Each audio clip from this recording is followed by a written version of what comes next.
Hola, ¿cómo estás? Yo soy Pedro Ramos y te doy la bienvenida a la Fórmula X de las ventas B2B, el podcast donde compartimos historias reales y estrategias prácticas para que tu negocio venda más y mejor. Hoy vamos a entrar en una industria que históricamente ha sido vista como tradicional, pero que está viviendo una transformación profunda, la construcción.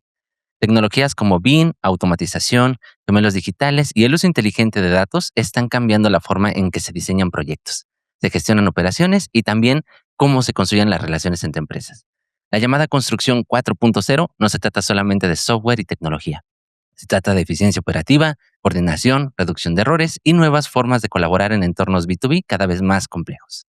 En este episodio vamos a hablar de cómo la transformación digital está redefiniendo la industria de la construcción y por qué las empresas que no evolucionen pueden quedarse atrás mucho más rápido de lo que creen. Pero antes de comenzar, te invito a seguirnos y activar las notificaciones para no perderte ningún episodio y seguir aprendiendo junto a nosotros. Comenzamos. Hoy me acompaña Luis Armando Hernández, fundador de Soersa BIM y uno de los principales impulsores de la implementación de metodologías BIM y transformación digital en la industria de la construcción en México. Luis Armando fundó Soersa BIM en 2018 con el objetivo de ayudar a empresas del sector a modernizar sus procesos y mejorar la gestión de proyectos a través de tecnología y consultoría especializada.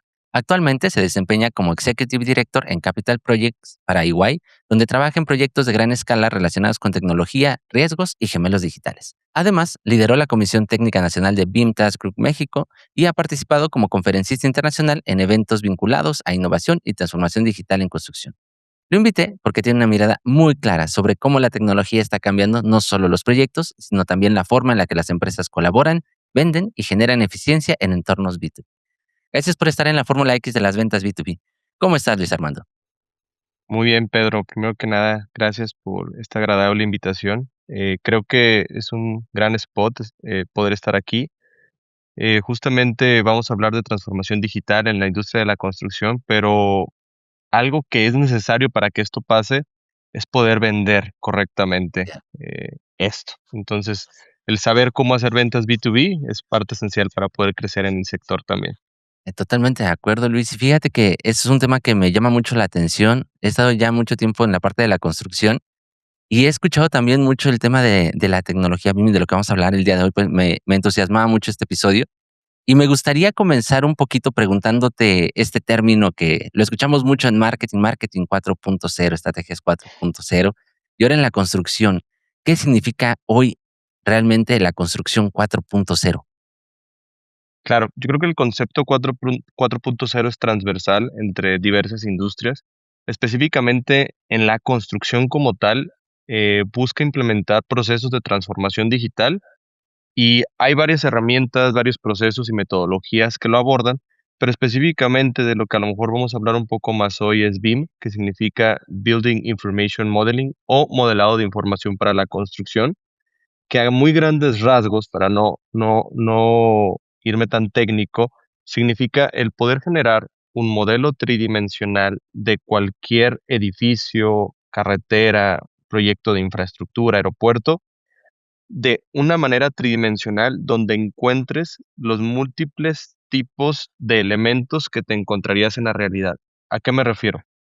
Si ustedes están en una casa o en una oficina, tienen al lado muros, ventanas, puertas, vigas, columnas. Esas ventanas, vigas y puertas y columnas son elementos que conforman el proyecto. Pero resulta que cuando ustedes quitan tal vez el plafón que está arriba de ustedes, arriba hay tuberías de aire acondicionado, tuberías pluviales, agua, entre otras cosas. Y justamente la idea es colocar todo en un solo lugar. Nosotros le llamamos modelo federado, que nos permite simular el proceso constructivo desde una computadora antes de que se construya. Y esto nos permite tener muchos beneficios. De entrada, ya ahora llamémosle gemelo digital tridimensional, es una simulación como tal, pero también es una base de datos. Si aquí en el Correcto. cuarto donde yo estoy fuera un gemelo digital 3D y yo le doy clic a este muro que tengo aquí, este muro justamente me diría que es de tabla roca, que mide 20 metros cuadrados, que lo instaló X contratista, entre otras cosas. Y esto aplica realmente para los múltiples elementos que hay en un proyecto de construcción, los cuales pueden ser cientos de miles o millones. Entonces son bases de datos también. Correcto. Oye, creo que dabas en un punto clave con esta cuestión. Recuerdo mucho que escuché por primera vez el término BIM, por allá del 2013, y era como apenas algo que estaba empezando a sonar, la verdad es que no tanto. Y recuerdo que había muchos expertos en ese momento que estaban empezando a intentar traer la tecnología BIM a México, pero no se terminaba de cosechar, porque recuerdo que eran marcas grandes y muchos acá, porque me tocó estar en algunas de esas juntas, decían: "Es que yo no ocupo eso, ¿no? Yo, para el tipo de trabajo que hago no lo ocupo". Estos eran ingenieros que estaban en ciertas disciplinas, ¿no? Precisamente la eléctrica, la hidráulica, la sanitaria, todas estas cuestiones. Y decían: "No, pues yo tengo mi método, siempre lo he ocupado aquí, siempre ocupo este tipo de plano", pero nunca se metían a profundidad a investigar la ventaja que tenían con este tipo de tecnología. Y luego veíamos este tipo de situaciones, o que todavía las seguimos viendo, porque precisamente creo que esta es una industria que no ha, bueno, le ha costado mucho ir a este nivel de avance de digitalización, ¿no? Hay mucha resistencia, tal vez no que le cueste, hay mucha resistencia. Y cosas tan puntuales como lo que platicabas, ¿no? De pronto necesitamos sacar un contacto, otra iluminación de alguno de los puntos que están escondidos, ¿no? Y que hoy por no tener una tecnología como BIM, no podemos sacarlos, tenemos que estar ranurando por otros lados, con el miedo de ver si no le pegamos un tubo y es del gas, o con este tipo de cuestiones. Entonces, sí, realmente he visto que la tecnología BIM sí tiene un impacto más significativo. Y me gustaría preguntarte, Luis, si hoy ya, ahorita que platicábamos de eso de la resistencia que yo vi en ese momento, si hoy sigue habiendo esa resistencia ya hoy 2026, o si ya estamos más adecuados y tú ya has visto que más empresas, la adoptaron. Claro, tú mencionaste una frase que es importantísima, que es la resistencia al cambio. La industria de la construcción no ha cambiado por décadas, o sea, seguimos haciendo las cosas de maneras muy similares a como las hacíamos en 1930. ¿Esto por qué? Porque es una industria que tiene muchos temas manuales, Correcto. es complicado cambiarlo. No obstante, claro que hay cosas que estamos haciendo para que esto pase. Entonces, mencionaste que en 2013 ya había iniciativas. Efectivamente, de hecho, BIM como tal, el concepto, la primera vez que se habló, se platicó, fue desde los años 70. ¿Sí? Entonces, es como tal, no algo nuevo, sino que algo que tiene mucho tiempo, pero que ha ido evolucionando. En 2013, efectivamente, había muchos proyectos a lo largo del mundo que empezaban.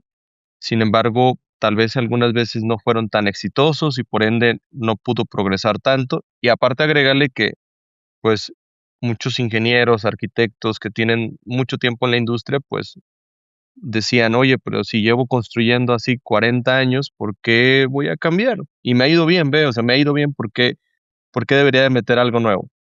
Entonces, fue ahí donde yo experimenté uno de los retos más grandes de mi carrera, que fue el poder lograr que me creyeran, primero que nada, porque soy joven y empecé mucho más joven, eh, y aparte en un tema de tecnología, y aparte en una industria que tiene tanta resistencia, pues claro que era muy complicado.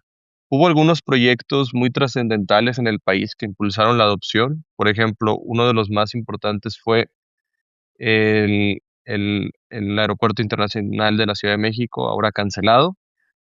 No fue el primero, ni mucho menos. Sin embargo, fue uno que era tan grande, que requería tantos profesionales, que durante mucho tiempo yo he contratado muchas personas del sector y siempre me topo con que alguna vez muchos trabajaron en ese proyecto y fue donde se formaron, ¿sí? Lamentablemente el proyecto no pudo pasar, pero yo creo que en esos años fue que empezó a crecer la adopción. Yo empecé esta historia aproximadamente en 2018, ¿sí? En 2018 aún era muy complicado. Yo tenía 22 años, estaba apenas por salir de la universidad y trataba de ir con empresarios, desarrolladores inmobiliarios, constructores y la mayoría de las veces me cerraban la puerta porque no era fácil. Hoy la industria ha cambiado. No quiero decir que ya todo es perfecto y que ya todo el mundo lo usa. La realidad es que todavía hay una brecha impresionante de empresas y personas que no lo usan y que por ende es una oportunidad también, pero sí que por lo menos los proyectos grandes en el país, proyectos extranjeros mayormente que vienen de empresas de fuera a invertir acá, ya desde sus bases de licitación te encuentras que es una obligatoriedad a sus contratistas solicitantes. Entonces, eso sí que ha avanzado. Hay más empresas que hacen eso. Entonces, yo creo que va bien, pero falta mucho. Oye, y me gustaría preguntarte un poquito, porque al final tú estás vendiendo tecnología, ¿no? Para un sector que precisamente está muy acostumbrado a procesos manuales o a la forma en la que lo han venido desarrollando y pues que la realidad es que ellos destinan mucho tiempo a desarrollar como sus primeros modelos y luego ya de ahí como que los evolucionan. No les gusta tanto como empezar de cero, ¿no? Si ya tienen como un método. Y me gustaría preguntarte en eso, porque realmente tú al vender tecnología te encuentras con ese tipo de problemáticas al momento de plantear el tema de la tecnología BIM en cuestiones, por ejemplo, que sean fuera de la licitación. Es decir, ¿cómo haces tú para vender este tipo de tecnología a este sector sin que lo vean nada más como es que es un requisito y bueno, lo tengo que adquirir, ¿no? Como en su momento pasaba con el AutoCAD, que a fuerzas tenías que tener AutoCAD o era eso o nada, ¿no? Y que hoy ya hay muchísimas alternativas en el mercado. Pero bueno, ahí estamos hablando de una marca particular. Pero ¿cómo haces tú para vender este tipo de proyectos a un sector que es muy específico, que son profesionales técnicos y que aparte ellos toman una consideración muy en virtud de de la razón, por así decirlo, ¿no? No tanto como por es la tecnología de moda, o sea, yo siempre he visto eso, los ingenieros y los arquitectos toman más decisiones racionales. Entonces, ¿cómo haces este planteamiento para que ellos, puedan decir: "Oye, ¿sabes qué? Sí es una buena inversión, lo voy a hacer", o de plano, si no lo tomo, me voy a quedar fuera de esta parte? Yo creo que la clave en mi caso fue iterar muchas opciones de presentar el producto y quiénes son mis, digamos, buyer persona. Por ejemplo, muchas veces fui primero con el contratista, con el constructor como tal. Okey, Y no es que el constructor no pueda adquirir estas tecnologías. De hecho, empecé con ellos. Sin embargo, me di cuenta con el tiempo que realmente, al menos a título personal y a título de la empresa que dirigía, eh, el, el, el stakeholder al que más le agrego valor es como tal el owner o el desarrollador inmobiliario, porque es el que visualiza el proyecto de manera integral. Si claro, estamos hablando de un contratista de estructura de concreto, por ejemplo, él va, construye su estructura de concreto y no le importa mucho lo demás. claro, De exacto. repente algunas cosas, pero en su mayoría él quiere hacer su estructura, cobrar y irse. Y así sucesivamente con todos los demás. En cambio, el desarrollador como tal, el owner o el propietario, pues claro que le interesa el proyecto de manera integral y es quien lo puede ver, porque nosotros lo que hacemos es una integración al fin y al cabo de todos los múltiples proyectos para poder simularlo. Sí, o sea, yo integro al proyecto estructural, integro al arquitecto, integro al ingeniero de instalaciones, entre otras cosas, en un solo lugar. Eh, y, y dicho esto, cuando yo lo presentaba al constructor, era muy difícil venderlo. Cuando yo lo presentaba al desarrollador inmobiliario y le explicaba todas las bondades de BIM, era muy difícil venderlo, pero cuando cambié un poco mi conversación a términos económicos o financieros, fue que tal vez me pudieron escuchar un poco más. Empecé a hacer algunos análisis sobre qué tan rentable o qué tanto rendimiento le puede brindar a un empresario o a un dueño de una empresa al poder implementar esto y terminé especificando un ahorro de entre un 7% a un 14% sobre el costo directo de construcción de manera aproximada en base a diversos análisis. Entonces, terminé llegando con los desarrolladores, presentarles este número, es una tecnología, es una tendencia, pero aparte te va a ahorrar. Y tal vez con eso logré abrir más puertas. Está buenísimo eso, porque además también en eso que nos platicas, creo que pesa mucho el tema de lo que ese modelo de pensamiento que muchas veces tenemos, que es precisamente yo voy, hago y me salgo, ¿no? Ya no veo hacia adelante, ya no veo el tema de la satisfacción del cliente en el tiempo. Y creo que sí, precisamente unos de los que batallan más con esto son los desarrolladores, porque muchos de ellos dejan las cuestiones de administración dentro de los mismos complejos o de estos, inmuebles que hacen, y luego ellos son los que están cargando con todos estos, les llamamos acá vicios ocultos, ¿no? Que de pronto brincan y que a veces para solventarlos o para una actualización no son tan viables. Y estoy recordando un poco este nuevo boom que tenemos acá, por lo menos en México, con el tema de los autos eléctricos, ¿no? Y que ahora quieren empezar a implementar bueno, me ha tocado en muchos de los edificios inteligentes el tema de, ¿cómo se llama? Cargadores eléctricos y quieren hacer zonas para para tener cargadores eléctricos para todos. Y veo que al momento de intentar diseñar las soluciones, batallan mucho precisamente con esto porque no contaban con soluciones tipo BIM, ¿no? Entonces, otra vez, los contratistas tienen que llegar a hacer un levantamiento completo muy a la antigua, no conocen lo que está atrás del muro, no saben si puede ser viable o no, y después eso termina repercutiendo, ¿no? En muchas otras cuestiones.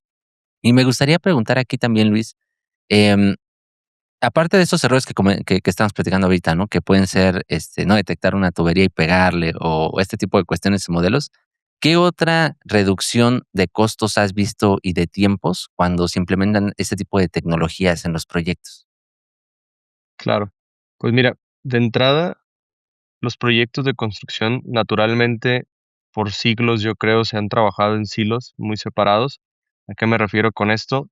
Tienes a un arquitecto que trabaja en su oficina, por su lado, haciendo un diseño, un ingeniero calculista también, un ingeniero de instalaciones también, y no hay una integración, ¿sabes? Cada quien hace sus planos normalmente de AutoCAD. eh, de repente, al final del diseño, se unen alguna vez y empiezan a tratar de revisar si hay problemas, interferencias, pero no estén integrados. Cuando nosotros implementamos correctamente esta metodología, tenemos un entorno centralizado en la nube donde cada una de las versiones de ellos está en tiempo real cargada y yo siempre puedo ver la última versión que tiene el arquitecto, el calculista, entre otras cosas.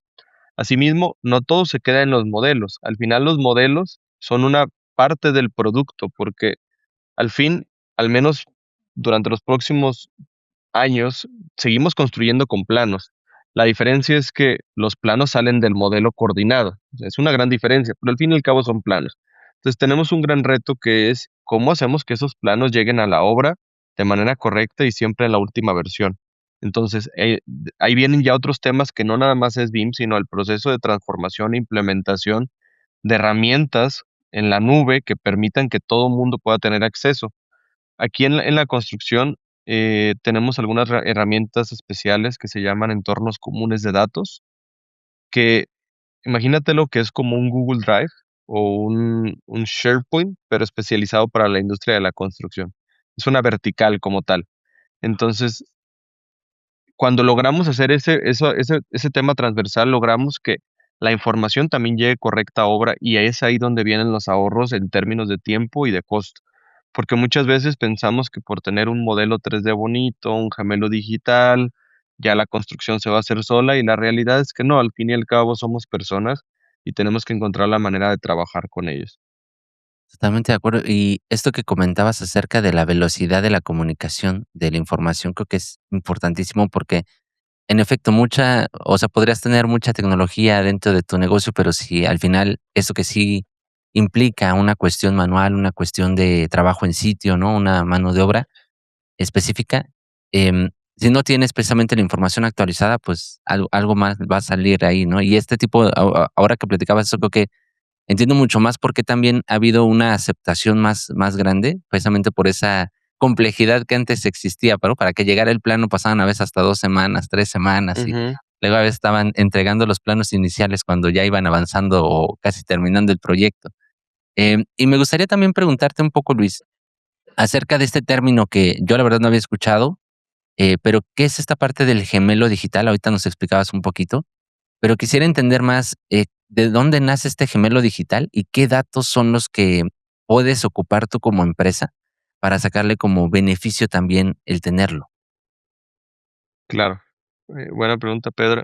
Fíjate que un gemelo digital como tal es la simulación de un proceso. Y tal vez nos podamos ir a alguna norma y sacar la frase exacta de lo que significa, pero te lo voy a explicar en las palabras como yo lo entiendo. He hablado con muchas personas respecto a este concepto y, por ejemplo, hay algunas personas que no son necesariamente de la construcción, que las que habla un gemelo digital y para ellos es una hoja de Excel donde tienen una simulación de un proceso, ingresan un dato y tienen un resultado. están simulando y yo no les puedo decir que no es un gemelo digital, tal vez sí lo es. Pero para nosotros, por lo menos en nuestro concepto con lo que estamos trabajando en EY, un gemelo digital sí es un ente un poco más geométrico que simula un proceso. Y nosotros lo tenemos en tres como áreas o etapas. Cuando hablamos de un proyecto de construcción o un proyecto de capital, tenemos una etapa de preconstrucción, construcción y después operación y mantenimiento. En cada una de ellas, el gemelo digital te puede ayudar en cierta manera. Cuando estamos hablando de la preconstrucción, yo creo que estaría muy relacionado a justo lo que hemos venido platicando, BIM, un modelo 3D que integra las disciplinas para simular el proceso constructivo, encontrar errores y extraer datos. Hasta ahí queda el gemelo digital, tal vez. Después, en la etapa de construcción, cómo ese gemelo digital habilita los procesos constructivos. Entonces tenemos algo que se llaman simulaciones 4D, donde literalmente tenemos un cronograma de obra junto con un modelo, los unimos y con el modelo podemos ver cómo se va a construir de una manera muy visual y aparte llevar el control físico-financiero del proyecto. ¿Te acuerdas que te dije que estos modelos son datos? Si yo a un muro le digo que lo construyeron el 9 de junio y que lo construyó el contratista Riverside, yo puedo extraer esa data y llevar un control financiero, ¿sí? Entonces, eso es algo que hacemos bastante y que nos ayuda en los procesos donde somos la gobernanza del proyecto o el PMO del proyecto, pero habilitado con tecnología. Y tercero, los gemelos digitales que ya tienen más que ver con operación y mantenimiento y se conectan a la realidad. Estos gemelos digitales son una réplica exacta de lo que ya fue construido, no de lo que esperamos que se construya. Y primero que nada, es un single source of truth, un lugar de la verdad, decimos nosotros, donde está todo almacenado, donde voy a encontrar los planos as-built, donde si yo le doy clic a una máquina, yo voy a saber su ficha técnica.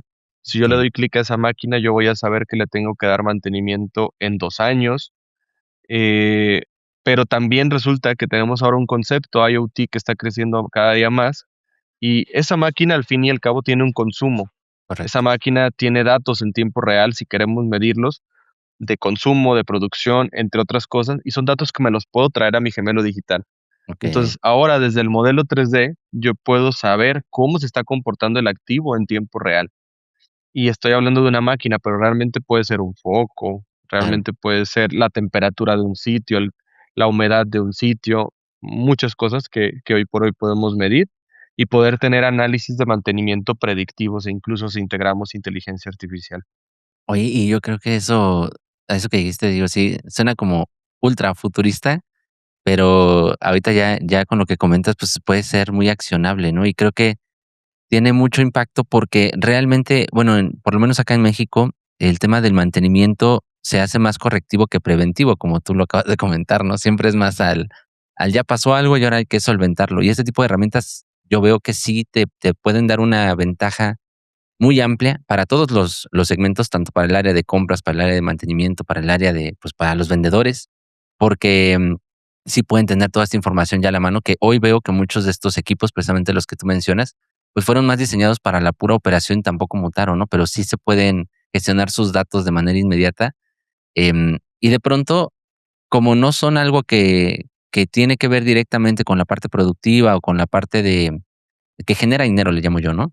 Pues los dejamos ahí para un segundo plano, para cuando se requiera, ¿no? Y creo que esto que acabas de comentar, creo que sí tiene muchísimo impacto y una ventaja muy grande el poder ocuparlo de esa manera. Y, Luis, pensando en una empresa, vamos a hablar de una pyme, que está en ese sector y que quisiera comenzar, porque ahorita que hablábamos de BIM, de gemelo digital, todo eso quizá para muchos en el sector suena como que decimos en algunas empresas, ¿no? Todavía nos falta mucho para llegar allá, ¿no? Para poder tener o entrar a esa tecnología.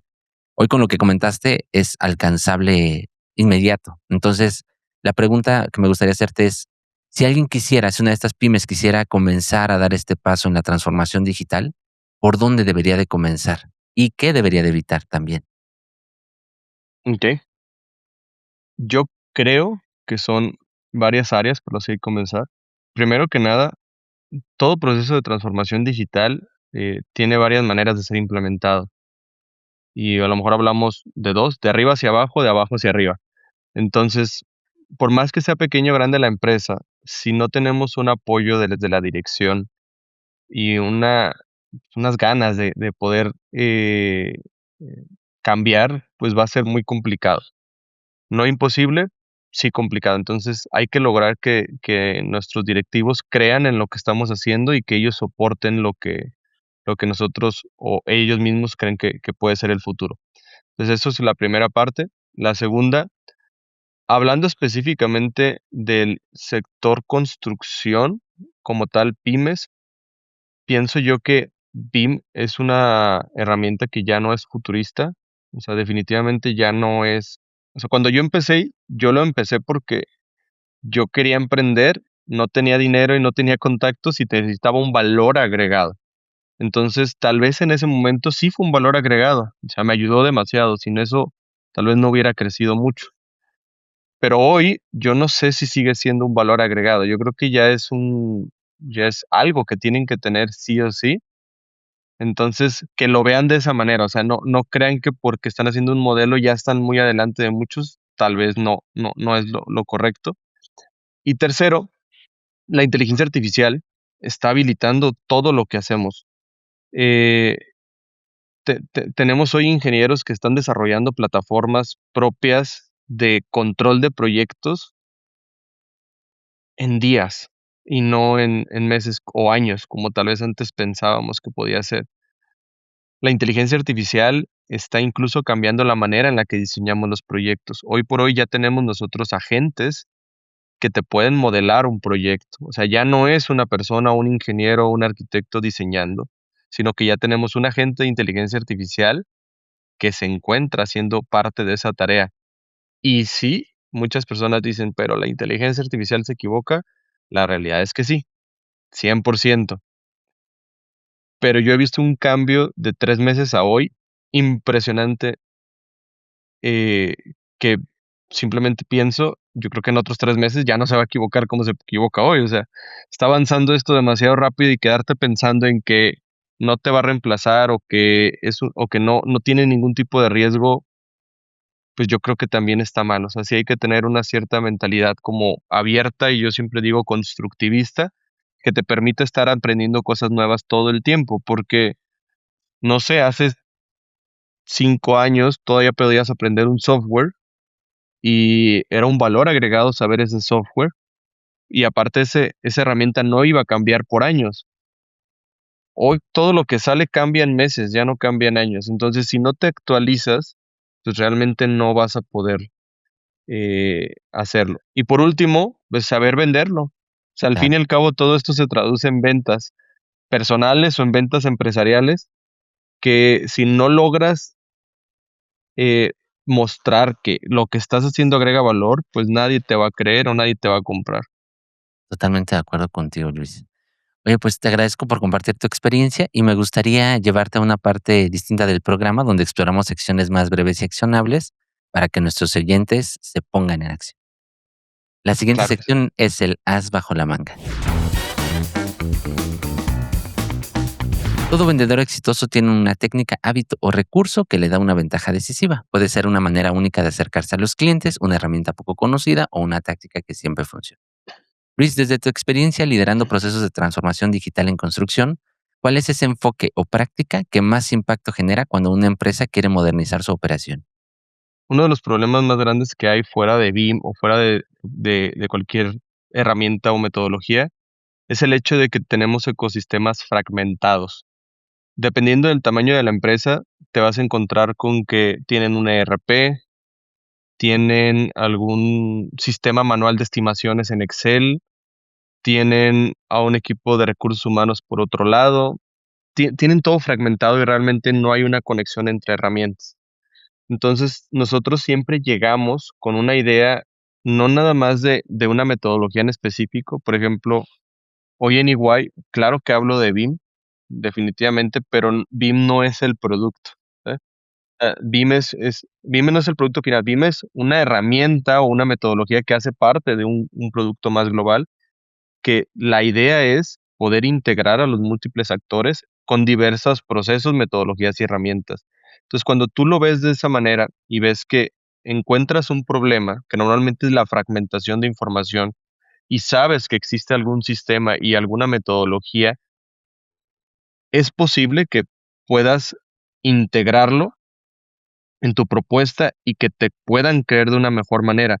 Pero claro que para poder llegar a este proceso, primero tienes que preguntar, ¿sí? Tienes que hacer muchas preguntas. Si simplemente llegas con una propuesta que a lo mejor es muy buena, pero que no es tal vez a la medida del cliente, porque no hiciste las preguntas correctas, lo más probable es que esté sobrada o que esté cara o muy barata y no tenga el fit correcto para el cliente. Entonces, por lo menos en este sector dentro de la construcción que tiene que ver con consultoría y también fuera de la construcción que tiene que ver con consultoría, todo lo que tienes que hacer son trajes a la medida, por lo menos si quieres llegar con cierto tipo de clientes. Cuando yo tenía mi Correcto. empresa, teníamos varios tipos de clientes, chiquitos y grandes. Había algunos clientes pequeños que tenían muchos proyectos, pero pequeños, que realmente el producto ya estaba muy estándar, ¿sí? O sea, ya no había necesidad de hacer un super traje a la medida, pero eran proyectos chicos. Cuando yo quería de verdad llegar a los proyectos grandes, tenía que hacer un trabajo de investigación, un trabajo de análisis para que la propuesta que haga realmente cumpla con las necesidades de ellos. Entonces eso es fundamental. Y yo creo que tú, Pedro, que estás muy en el tema de ventas, seguro has escuchado además de un vendedor que una de las claves es preguntar y Correcto. entender la necesidad del cliente. Y, Exacto. y chistosamente eso lo aprendí haciendo ventas por teléfono cuando tenía como 18 años. Claro, ¿no? Una de las principales cuestiones de las herramientas en la consultoría, en la venta consultiva, precisamente el tema de las preguntas y el tema de la escucha, ¿no? Que creo que es Sí, como de lo más importante. La siguiente sección se llama el rompeobjeciones.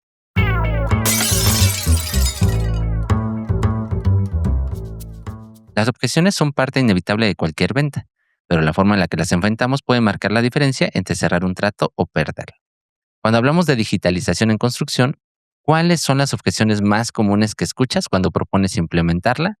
O principalmente con el tema de empresas constructoras. ok. Son muchas. La primera es, ¿por qué lo voy a hacer si siempre lo hago igual y no, y de todos modos me va bien? La segunda es muy caro para mí, o sea, soy muy pequeño como para este tipo de producto y no lo necesito. Entonces, siempre hay que tener como un análisis, un análisis de qué está pasando alrededor de empresas del tipo y cómo están implementando tecnología. Entonces, si voy con una constructora, tal vez no muy grande, que me dice, oye, yo estoy haciendo las cosas siempre igual y me va bien, pues llego con un caso de cómo una empresa de un tamaño similar, tal vez no gigante, de un tamaño similar, está implementando BIM, por ejemplo, y qué resultados ha tenido. Entonces le digo, mira, ellos, que tal vez son tu competencia directa o no, han tenido estos resultados, la industria está avanzando de esta manera, en España ya es parte de la ley de obra pública, en Perú ya es parte de la ley de obra pública, en México todavía no, pero eventualmente va a ser. O sea, como que llegas con todo ese análisis de datos de lo que está sucediendo alrededor, del por qué ellos sí se están quedando atrás al no hacerlo, y eso cambia totalmente la perspectiva. Por el otro lado, en términos de costo, al fin y al cabo, si te fijas al inicio de la llamada, yo te mencioné un dato. Nosotros ahorramos dinero, ¿sí? Ahorramos entre un 7 y un 14% del costo directo de construcción. Y esto aplica para un proyecto de billones de dólares, pero también aplica para una casa, ¿sí? Tal vez en una casa, por el tamaño de la empresa en la que yo estoy, no voy a poder trabajar contigo, no es factible, pero claro que tú lo puedes hacer. Y de igual manera vas a tener una rentabilidad de esta inversión que vas a hacer en esta tecnología. Entonces, hablar con datos y un análisis de lo que está pasando alrededor, creo que es fundamental. Lo más importante. Buenísimo. Pues Luis, pues antes de cerrar el episodio, me gustaría que nos cuentes dónde pueden contactarte o quienes quieran conocer más acerca de tu trabajo, dónde pueden escribir. Claro, pues la red principal donde me pueden contactar es LinkedIn o LinkedIn. Estoy como Luis Armando Hernández. No sé si se puede poner el link por aquí, Sí, pero con gusto lo pueden colocar y quien desee contactarme sin ningún problema voy a estar para poder escucharlos. excelente. Pues, Luis, ha sido un gusto tenerte en este episodio y hablar contigo. Muchas gracias, Pedro. Gracias por la invitación. Muy interesante y ojalá que nos podamos reunir después. Esto fue la Fórmula X de las ventas B2B, el podcast donde compartimos historias reales, estrategias prácticas para que tu negocio venda más y mejor. Gracias por acompañarme en esta conversación. Si algo de lo que escuchaste hoy te sirvió o te dio una nueva idea, compártelo con tu equipo o con alguien que lo pueda aprovechar. Agradezco a Delphi Soana y Salvaluca en la producción y a todo el equipo de edición. No olvides seguirnos en tu plataforma de preferencia y activar las notificaciones para no perderte ningún episodio. Yo soy Pedro Ramos y nos escuchamos en el siguiente capítulo para seguir descubriendo la Fórmula X de las ventas B2B.